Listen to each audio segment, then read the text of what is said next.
Ball deep and it's Cameron who scores the back post with a great header.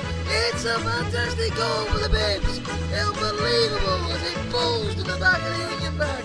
Fantastic goal as Cameron runs away to celebrate with Matt Southall. Slaps hands in the air. What a fantastic Whoa! What a strike by Allman! Straight away from 25 yards and straight into the top corner. What an unbelievable shot to give the non-Bibs a lead. What a stunning save by Mark Edge as he leapt into the air and palmed it away with the edge of his fingertips. He can't have anything left on his nails by that one. You're listening to the AFL podcast. Brought to you in association with Lakeside Fish Bar, where the only thing that gets battered on a Friday night is the fish. This is the AFL.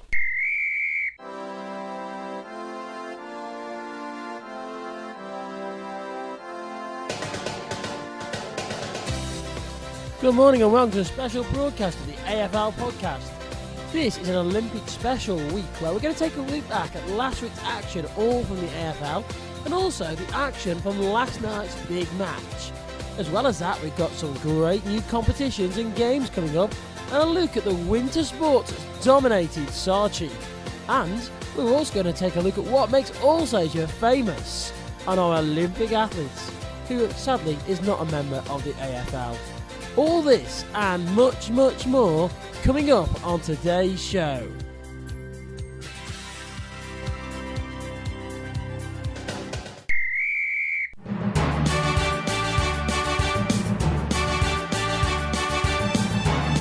Hello and welcome to a special show where we're going to do a bit of a bog off today, a buy one get one free. It's like shopping at Tesco, or maybe even Wayne Walker if you want to choose that one. But anyway, what we're going to do is we're going to take a look at how the Winter Olympics have sort of descended on Alsager. And it wasn't just our Olympic athlete from Alsager who was making the headlines last week. The weather for Sarchi had descended on Alsager. In fact, I think we had even more snow than we had in Sarchi, really. The snowflakes were falling on the Alsager Leisure Centre pitch. So Rowan Cheshire need not worry when she returns to Alsager, because she could even partake in a half-pipe event in Alsager, given the amount of snow that fell last week. Sadly, we must say that our famous, legendary half-pipe athlete Rowan Cheshire is going to be out of the Olympic Games, so she won't be winning gold for Alsager. She won't be putting it on the map as a legendary, famous place at this Olympic Games. Needless to say, don't panic. The Alsager Leisure Centre and our legendary AFL podcast will make sure that Alsager is well known and trending on the world of social media. So let's have a look back at last week's game, in which it saw the Bibs take on the mighty non-Bibs in a game of supreme supremacy on the Alsager all-weather pitch. And it was certainly a good job it was an all-weather pitch last week, as the snow began to fall. About 8:15, the flakes started to descend on the Alsager Leisure Centre AstroTurf pitch. As they got heavier and fluffier, there was pandemonium that set in, as players were wondering, would they be able to see the ball? Needless to say, that orange ball glimmered in the Alsager Leisure Centre AstroTurf floodlight lit pitch as a ball was stroked around across an ever greasy and slippy surface. The skillful players were playing their stuff as a ball whipped from right to left to right, being banged in, tucked in on the Alsager Weather Centre pitch tonight. Leisure Centre pitch, I should have been. I can't get my words in now. It was a close game. It finished 6-5 to the non-Bibs. It was one of those games though where the players couldn't wait to get themselves into their car, get the heating on and slip off home. However, it was a good game, and let's be honest, it's our first to play in snow, and it made us feel like, well, we were putting Alsager on the map, weren't we? We were joining in with the Sarchi field, the Olympians on the AFL pitch, and had a good, close battle. However, anyway, let's have a look at tonight's action, or shall I say, last night's action, because obviously this is a pre-record. There you go, giving the game away there straight away, and let's see what the AFL got up to then.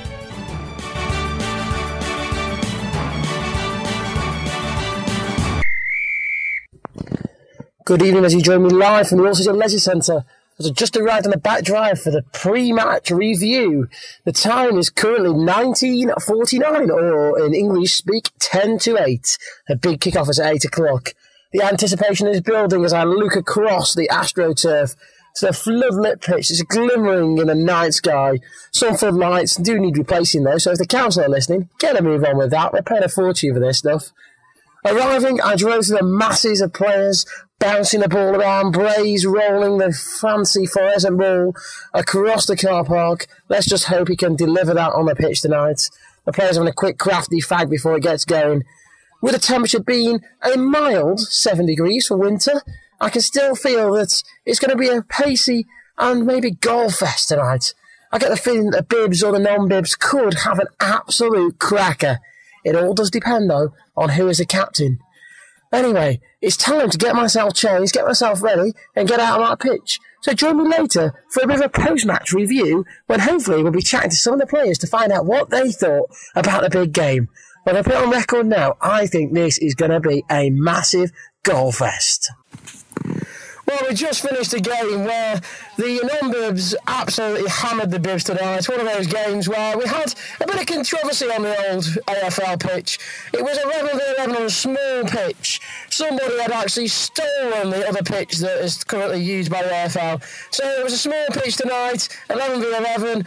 It was the game which, well, basically saw a lot of long balls being played as people got tired of trying to work the space and move the ball around.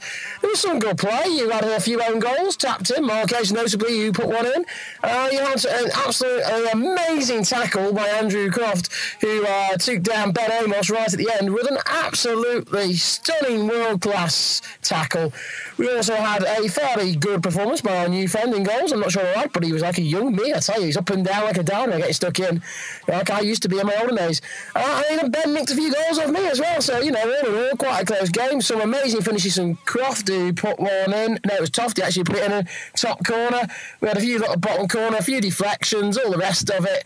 But overall, really, nothing to shout home about. Too many on the pitch, really. And I think probably in the future, ideally, in them numbers, we probably need two small teams of 5v5 and maybe another 5 on another pitch, or maybe 3 teams of 7. I did actually go and record some audio at the end of the game as I just ran around to do it, but literally I realised it's not recorded. I don't know, that's probably me not turning on the microphone. To summarise what was said, basically the common sense approach was to book more pitches, have a bigger pitch. Craig said to get one that had 50 people on there. Karen and Crofty both thought that maybe it's the future to have a smaller pitch. Marquez agreed a smaller pitch, and Andy, who makes his free team visit, he also was suggesting smaller teams and onto maybe 2 pitches. As I look out the car window, as I'm just finishing off this broadcast, some of the boys are still playing. No idea what the score is. There's a bibs v non-bibs still taking place. It's probably a close encounter still. Maybe if you set the scores, maybe they haven't. But as I set about heading home, it's 21-19, or that's 20 past 9 for most of you.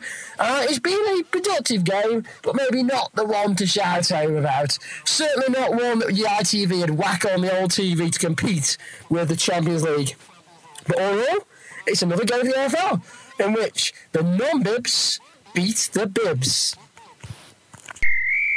Hat-Trick Hero on the AFL. A new interactive game you're sure to love. Hat-Trick Hero is a new AFL game which is free to play and open to anyone. Simply predict the scores from the 3 local fixtures chosen, and if all are proved to be correct, then you will win a free week of football with the AFL. Simply post your score predictions on the AFL official Facebook page below this week's Hat-Trick Hero image. If you're not a member of the AFL Facebook page, simply click to join. It's free to join and open to everyone. Predictions will close 1 hour before the first of the 3 games that have been selected take place. The decision of the AFL Organising Committee is final. If, on the off chance, more than one person correctly predicts the results of all 3 games, then the winner will be selected by a random process of pulling names from a hat. The winner must claim their free game of football for the following week of football. This week's chosen games on Hat-Trick Hero are... It's a very special Hat-Trick Hero this week because it's only 2 games instead of 3, because we've got Port Vale versus Crewe Alexandra and Manchester City versus Stoke City. So underneath, remember to post the score that you think for each of the games. It's free to play, so why not get involved and enjoy Hat-Trick Hero today. Okay, it's time for a brand new game in the AFL. This is going to be what we're going to call AFL Blockbusters. And it's going to work just like the original game of Blockbusters. So, for example, if I was to say which P plays at Vale Park, you would say Port Vale, of course, as we all know, the best team in the Potteries. So, without further ado, let's play Blockbusters!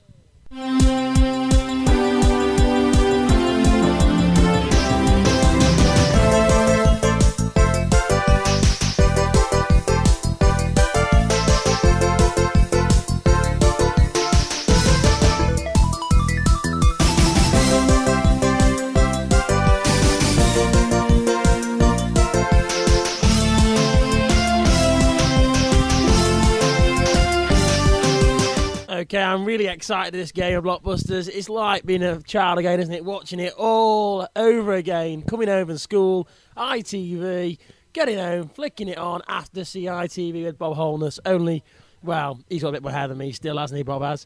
Anyway, how are we going to play this game? It's dead simple. You're going to interact, hopefully, with the show. If you've got Twitter, you're going to use a hashtag AFL. Or, if you're on Facebook, then you can obviously post it underneath this little section here wherever you'll see this video. Or on the YouTube, do it under our comments as well, so you can play along and interact with the show. Because we're not that technical. With it being a bit of a pre-record, it's quite hard to obviously get you to play along live on the show. So let's kick off with a really easy one. Which A plays at the Emirates Stadium? I'm sure everybody will get that one right. Here we give you another one. Which S plays at the Stadium of Light? Here's another one for you. Which S plays at Hillsborough? So far, I'm guessing you're doing quite well at the moment. Which B plays at the Falmer Stadium? The Falmer Stadium. That's a bit of a hard one, a bit of a tricky one. We'll see what you get there with that one. Which H plays at the KC Stadium? A fairly simple and easy one there for you, no problems there. This one might catch you out. Which H plays at the John Smith Stadium? Yes, that could be a tricky one. Nice easy one for you. Which B plays at Turf Moor? Here's another easy one. People like Simon Edge will lap this one up. Which T plays at Prenton Park? Here's a little tricky one. This will get your brain cells working. Which W plays at the racecourse ground? Okay, let's give you a much trickier one. Which F plays at Gig Lane? That's a tricky one, but I know Simon will know that one. He'll be straight on that one. Which H plays at the Shea? Another tricky one, but you should really get that one. Fairly straightforward if you know your football. Which L plays at Brisbane Road? Which S plays at Glanford Park? And we'll give you one final one here. Which N plays at Rodney Parade? And I'll give you a clue there. It's currently underwater. So don't forget, if you know the answers to those, stick them in a hashtag and hashtag AFL, and we'll have a look on the old Twitter. Or, if you want to, post it on the Facebook page. Or, alternatively, even better still, post it on the YouTube video channel in the little comment section. What a great little game. I've really enjoyed it about Blockbusters, and I hope you enjoy playing along with it too.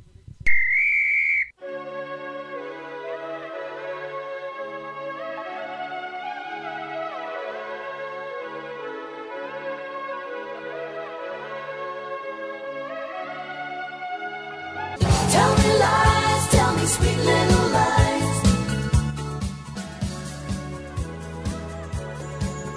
One of my favourite features of this show, the rumour time, where we go, tell me lies, tell me sweet little lies, all about the AFL rumours that are going around. Now this week is, let's be honest, a bit of a quiet one. The transfer window has locked shut. There's not been many changes with the AFL since the transfer window. The big money deals didn't materialise. Tofty didn't get his big money move, nor did Ben Amos, and neither did the legendary keeper Simon Edge. So it's all pretty much status quo at the AFL. However, there is a little dicky bird on the horizon suggesting that maybe, just upon maybe, if Stoke get relegated, Craigie Orman could change his mind.